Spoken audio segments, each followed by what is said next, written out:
মিসকিন হলো নিঃস্ব, অসহায় ব্যক্তি, অভাবী ব্যক্তি, যে তার অভাব ভালোভাবে পুরোটা পূরণ করতে পারে না।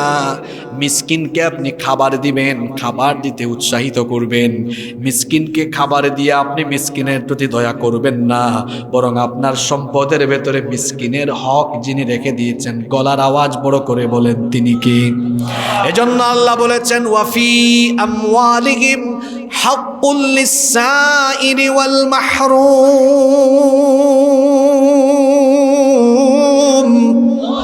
ধনবান মানুষদের ধন সম্পদের ভেতরে অভাবী বঞ্চিতদের একটা হক রেখে দিয়েছেন যিনি, সবাই বলেন তিনি কি?